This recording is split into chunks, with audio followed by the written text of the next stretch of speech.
Okay, guys, we're going to translate a couple of sentences. I put 3 sentences up here on the board. Chapter 18, Caput duodeviginti, exercitationes. So if you look at your textbook, it is on page 150 in the Wheelock's textbook.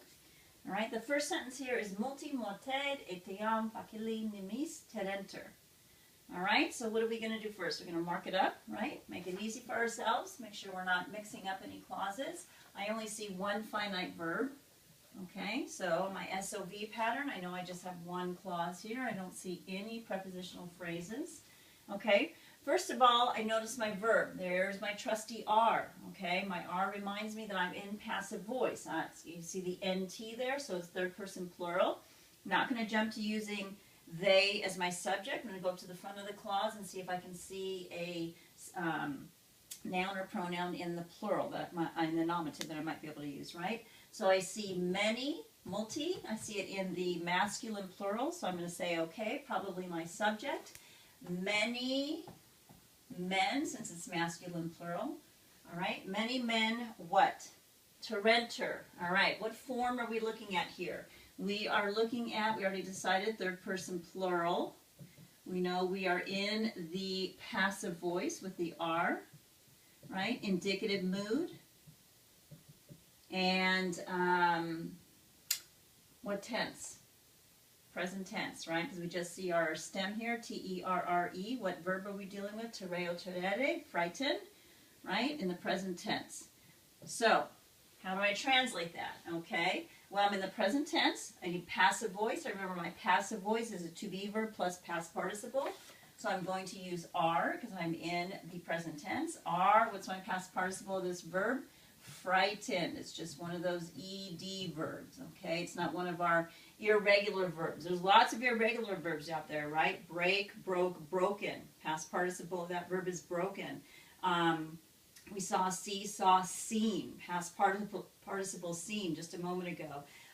Swim, swam, swum. We don't use swum very often, but that is the past participle of that verb.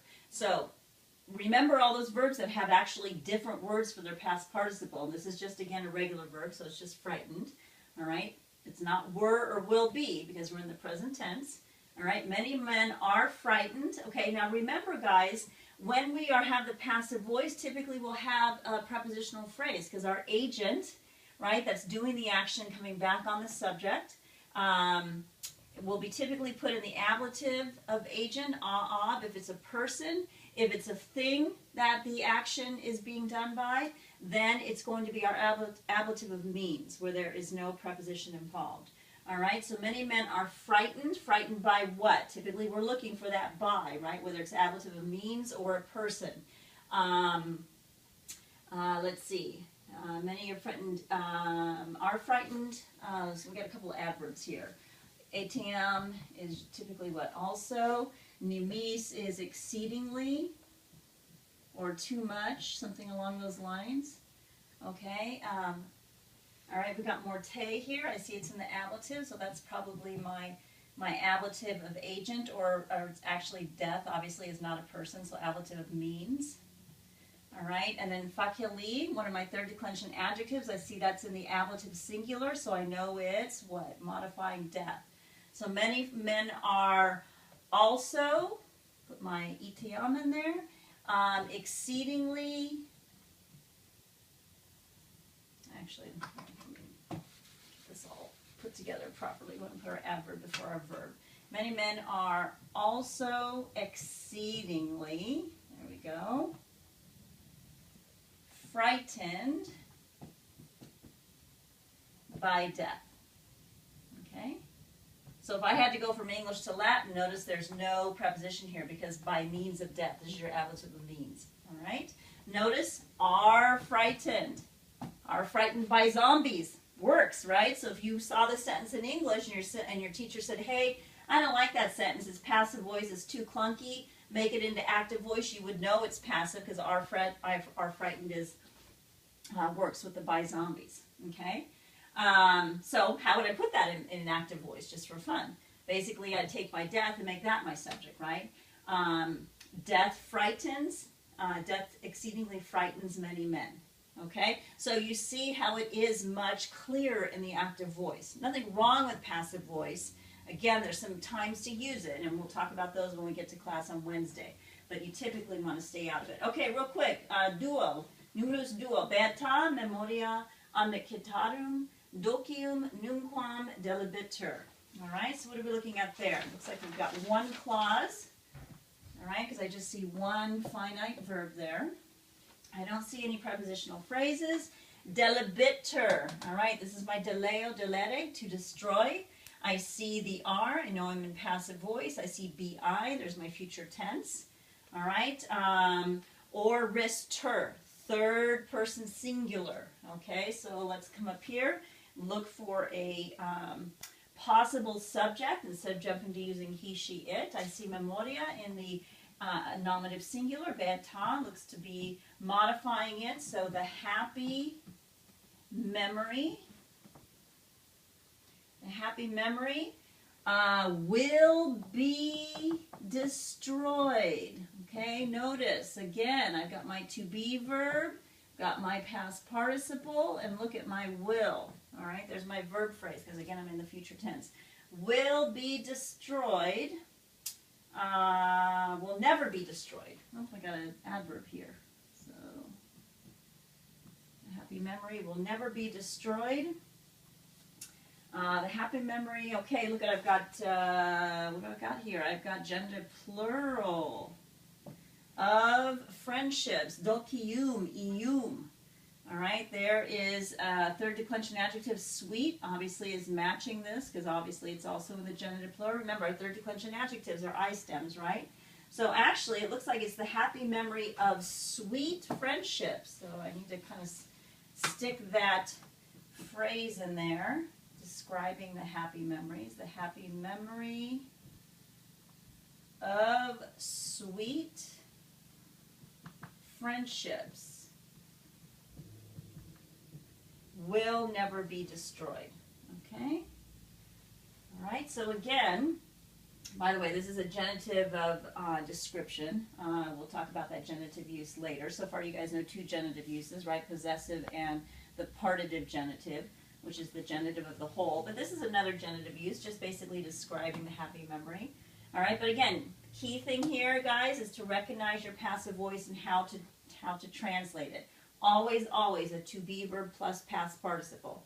Okay, last one here. Illa femina kaika omnia genera atium quoque vitelexit et ab amicis iucundis semper ladabatur. All right, so I see two finite verbs here. So I know I've got two clauses going on.